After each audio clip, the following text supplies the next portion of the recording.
बार फिर उपस्थित हुई हूँ भोलेनाथ के सावन के महीने के कुछ उपाय लेकर के, जो कि आप लोगों के लिए बेहद लाभप्रद सिद्ध होंगे।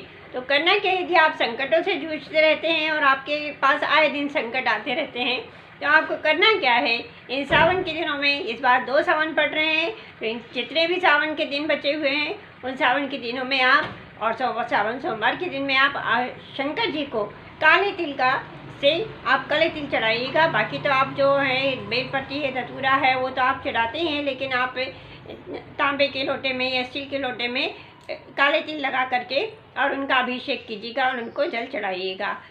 तो आपके जो संकट होंगे वो जो उससे आपको पितृदोष जो चल रहे होंगे वो आपके पितृदोष से आपको मुक्ति मिलेगी।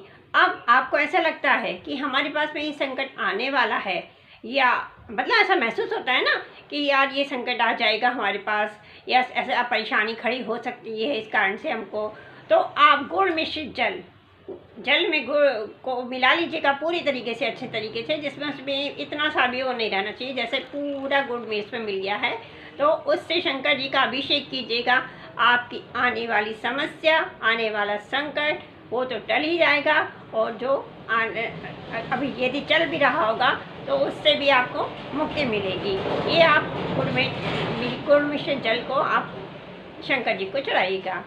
अब यदि आपको ऐसा लगता है कि हमारा चंद्रमा कमज़ोर है या हमारी कुछ ग्रह हमें परेशान कर रहे हैं, तो उसके लिए आपको क्या करना है, एक चांदी का लोटा या चांदी का गिलास लेना है, उसमें आपको थोड़ा सा कच्चा दूध मिला लेना है, और उस कच्चे दूध से आपको शंकर जी के ऊपर उनका अभिषेक करना है।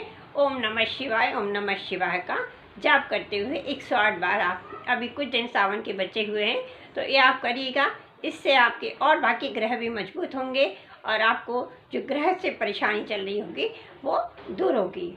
अब यदि और भी कोई आपके साथ में परेशानी चल रही, व्यापार नहीं चल रहा है, आपको नौकरी नहीं मिल रही है, किसी भी प्रकार की आपको परेशानी चल रही है, तो आपको करना क्या है, गन्ने के रस से शंकर जी का अभिषेक करवाएं किसी पंडित से, और गन्ने के रस से जब आप अभिषेक करवाएंगे तो आपके व्यापार में बढ़ोतरी होगी, नौकरी नहीं मिल रही होगी तो नौकरी मिलेगी, किसी भी प्रकार की जो भी परेशानी चल रही होगी तो गन्ने के रस का अभिषेक करवाइएगा। आप चाहे अपने घर में करवाइएगा, चाहे मंदिर में जाकर के गन्ने के रस से अभिषेक करवाइएगा, तो आपकी जो परेशानी चल रही होगी तो निश्चित रूप से खत्म होगी, नौकरी मिलेगी, व्यापार में बढ़ोतरी होगी। अब यदि और भी कुछ समस्याएं चलती रहती हैं लोगों की ज़िंदगी में, ज़िंदगी में परेशानियां भी आती हैं और सुख भी आता है, दुख भी आता है, तो हमें करना क्या है, 2 मिट्टी की हांडी लेनी है। मिट्टी की, जैसे अपने मिट्टी की हांडी लेनी है, उसमें 1.25 किलो मूंग की दाल, साबुत मूंग की, हरी मूंग की दाल, और 1.25 किलो ही खड़ा नमक, साबुत नमक वो लेना है, और उसमें उसको भर करके और ढक करके उसकी पूजा करके, दीप दिखा करके और अपनी मनोकामना बोल करके उसको उत्तर या पूर्व दिशा में रख देना है। आप देखेंगे कि इससे अच्छा आपको बहुत बड़ा बदलाव महसूस होगा, और आपकी जो भी समस्या चल रही होंगी उन समस्याओं से आपको मुक्ति मिलेगी। आप खुद ही इसमें एक बहुत बड़ा बदलाव महसूस करेंगे कि हमने ये उपाय किया, तो इससे हमको, हमारे घर में या हमको कितने बड़े बदलाव महसूस हो रहे हैं। और अब आपको करना क्या है, धनिया, साबुत धनिया आता है ना, तो साबुत धनिया को लीजिएगा और उसको किचन में उत्तर दिशा में आप रखिएगा 108 बार। पहले आप तो उसको साबुत धनिया को हाथ में लीजिएगा, मंदिर में जाइएगा, मंदिर जाने के बाद में आप उसको 108 बार ओम नमः शिवाय बोलिएगा। ओम नमः शिवाय बोलते हुए वो धनिया शिवलिंग पर चढ़ा दीजिएगा। इससे महालक्ष्मी की कृपा आपकी घर में बनी रहेगी। दूसरा धनिया का उपाय ये है कि जो धनिया का एक डिब्बा में आप रख लीजिएगा, उस धनिया के डिब्बे में आप एक खड़ी साबुत हल्दी डाल लीजिएगा और उसको किचन में उत्तर दिशा की तरफ रखिएगा। उत्तर दिशा की तरफ आप जब रखेंगे तो माँ अन्नपूर्णा की कृपा आपके घर पर बनी रहेगी। तो ये आपको उपाय करना है। अब एक और आपको बता रही हूँ कि सावन सोमवार के बुधवार के दिन आपको क्या करना है। बुधवार वाले दिन आपको गणेश जी को सिंदूर का तिलक लगाना है। गणेश जी को सिंदूर का तिलक लगा करके फिर अपने भी खुद तिलक लगा लीजिएगा, खुद को भी तिलक लगा लीजिएगा या बिंदी लगा लीजिएगा। ठीक है, महिलाएं हैं तो बिंदी लगा लीजिएगा, पुरुष हैं तो तिलक लगा लीजिएगा। इससे आपको क्या होगा कि आपकी जो भी आप किसी काम के लिए बाहर जा रहे हैं या गए हैं तो वो आपके काम में आपको ज़रूर सफलता मिलेगी। दूसरा ये है कि गाय को हरा चारा खिलाना है, गाय को रोटी देना है और हरी मूंग का दान करना है।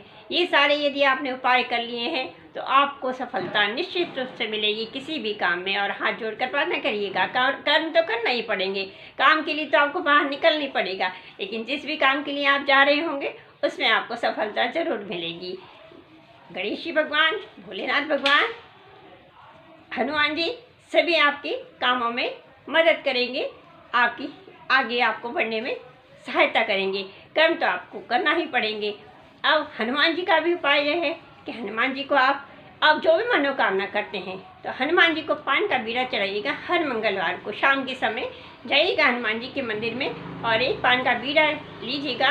ये आजमाया हुआ उपाय है और भी कई लोगों का आजमाया हुआ उपाय है कि आप जो भी मनोकामना लेकर के जाएंगे उस पान के बीड़े में सुमन कतरी, खोपरा, नारियल और क्या बोलते हैं कि वो चूना नहीं डालना है, बस चूना और सुपारी नहीं डालना है, ये गुलकंद ये सब डाल करके उनका मीठा पान का बीड़ा बना करके हनुमान जी के वहाँ जा कर के अर्पित करिएगा मंदिर में और दिए जला करके हनुमान चालीसा का वहाँ बैठ के पाठ कीजिएगा और बोलिएगा हनुमान जी से आपकी जो भी इच्छा है, जो भी मनोकामना है या जो भी परेशानी चल रही है उससे मुक्ति के लिए हनुमान जी दूर करेंगे और भोलेनाथ आपके हर संकटों को दूर करेंगे। ये मेरा विश्वास है कि सावन के महीने में आप लोग ये सारे उपाय कर लेंगे तो आप लोगों की सारी परेशानियां दूर हो जाएंगी। आगे आप लोगों ने किसी भी सब्सक्राइब नहीं किया हो तो प्लीज़ सब्सक्राइब कीजिएगा, लाइक कीजिएगा, कमेंट्स कीजिएगा। मुझे आप लोगों की बेसब्री से इस चीज़ का इंतज़ार रहता है कि मैं जल्दी से ही जल्दी आगे बढ़ूँ, इसलिए मैं आप लोगों के आगे ये फिर से एक कोई उपाय अच्छा सा उपाय लेकर के आऊँगी जिससे कि आप लोगों की परेशानियाँ दूर हो। मैं श्री शर्मा से इजाज़त लेती हूँ कि आप लोग खुशी रहें, प्रसन्न रहें। हर हर महादेव, जय श्री राम।